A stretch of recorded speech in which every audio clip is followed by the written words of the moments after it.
अगर आपको हमारी वीडियोस पसंद आएं तो बराह करम हमारे चैनल को लाइक करें, शेयर करें और सब्सक्राइब करना न भूलें ताकि हम आपके लिए और भी अच्छी वीडियोस लाते रहें। उन्वान गौसे आजम और जिन्नात का गुरूर शकन वाकया।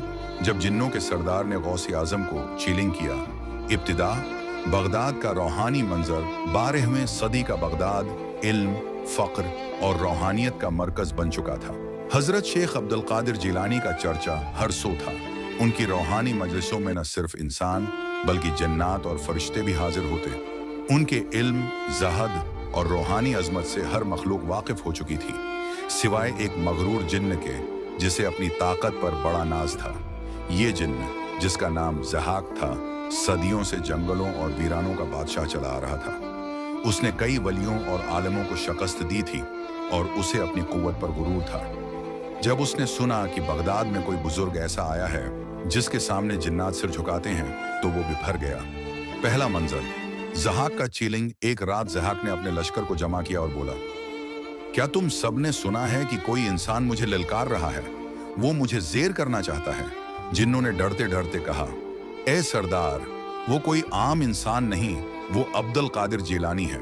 उनकी मजलिस में रोशनी होती है और उनके हुक्म से हमारे कई साथी ईमान ले आए हैं। ज़हाक ने गुस्से से धाड़ मारी, मैं खुद जाऊंगा और उस इंसान को उसके हुजरे से निकालकर दुनिया के सामने रिस्वा करूंगा। दूसरा मंजर, हजरत गौस पाक की कैफियत। इस दौरान हजरत गौस आजम इबादत में मसरूफ थे। उनकी आंखों से आंसू बह रहे थे और लबों पर जिक्र लही था। उन्हें आलमी गैब से उतला हो चुकी थी कि एक मगरूर जिन्न उनकी आजमाइश के लिए आ रहा है। आपने वजू किया, 2 रकात नमाज अदा की और हाथ उठाकर दुआ की, आए अल्लाह, अगर ये तेरा फैसला है कि मुझे आजमाइश में डाला जाए तो मुझे अपने नाम की ताकत दे ताकि तेरी मखलूक को तेरे दर से भागने न दूं बल्कि उन्हें हिदायत की तरफ ला सकूं। तीसरा मंजर, जिन्नात की आमद। आधी रात का वक्त था। आसमान पर सियाह बादल छा गए। बगदाद की फजा में सन्नाटा छा गया। हजरत का हजरा नूर से जगमगा रहा था, लेकिन बाहर घप अंधेरा फैल गया। ज़हाक अपने हजारों जिन्नात के लश्कर के साथ गौसे एज़म के हुजरे के करीब पहुंचा। ज़हाक ने एक कहकहा लगाया और बोला, ए अब्दुल कादिर, अगर तो वाकई रब का वली है तो बाहर आकर मुझे रोक। हुजरे के दरवाजे से नूर की करंट फूटी और गौसे आजम बाहर तशरीफ लाए। उनका चेहरा रोशन, निगाह प्रजलाल और आवाज पुरस्कून थी। ज़हाक, तू आया है अपनी ताकत आजमाने?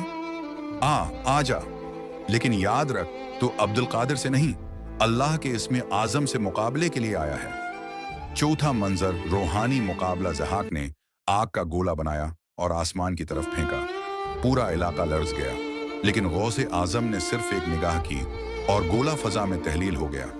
ज़हाक ने एक और वार किया, लेकिन इस बार गौसे आजम ने फरमाया, बिस्मिल्लाहिर्रहमानिर्रहीम। जैसे ही आपने बिस्मिल्लाह पढ़ी, ज़हाक का जिस्म लर्जने लगा। उसके साथ आए हुए कई जिन्न चीख मारकर जमीन पर गिर पड़े। उनमें से कुछ तो मौका पर ही ईमान ले आए। ज़हाक ने चीख कर कहा, यह कैसा कलाम है? मेरी ताकत जवाब दे रही है।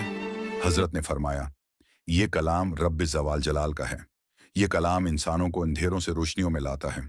पांचवा मंजर, ज़हाक की शिकस्त। ज़हाक ने आखिरी कोशिश करते हुए गौसे आजम पर हमला किया, लेकिन उससे पहले कि वो करीब आता, हजरत ने या हय्य या क़य्यूम का वर्द बुलंद किया। आसमान से एक नूरानी बजली उतरी और ज़हाक चीखता हुआ जमीन पर गिर गया। उसकी आंखों से आंसू जारी हो गए। उसने कांपते हुए कहा, मुझे माफ कर दो, मैंने अल्लाह के वली को पहचानने में ताखीर की। हजरत ने फरमाया, तौबा करो, सजदा करो और रब को पहचानो। ताकत का गुरूर फना हो जाएगा, लेकिन आजिज़ी वाले ही बाकी रहेंगे। ज़हाक ने फौरन सजदा किया और उसके साथ उसके कई साथियों ने भी तौबा की।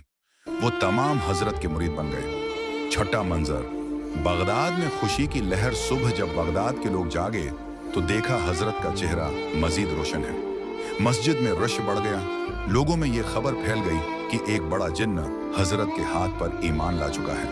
हर तरफ या गौसे आजम दस्तगीर की सदाएं गूंजने लगी। हजरत ने दर्स में फरमाया, अल्लाह का जिक्र, आजिज़ी और तक़वी वो ताकत है जो न सिर्फ इंसान को ऊंचा करती है बल्कि जिन्नात, शयातीन और आलम गैब भी उसके आगे सिर झुकाते हैं। उख्तिताम, सबक और पैगाम, ये वाक़या आज भी बगदाद के दर वो दीवार में महफूज है। ज़हाक जैसे मगरूर जिन्नों का ईमान लाना इस बात की दलील है कि गुरूर का इंजाम ज़ुलत है। वली का रतबा अल्लाह के इज़्न से हर मखलूक पर वाज़े होता है। सच्चाई और आजिज़ी के सामने हर गुरूर झुक जाता है। गौसे आज़म न सिर्फ इंसानों के पैर थे, बल्कि जन्नात भी उनके मुरीद हो गए। इख्तितामी दुआ, या अल्लाह हमें गौसे आज़म के नक्श कदम पर चलने की तौफीक दे। हमें भी ऐसे दिल दे जो तेरे जिक्र से लबरेज हों, और ऐसी ज़बान दे जो तेरे कलाम से सजी हो। आमीन।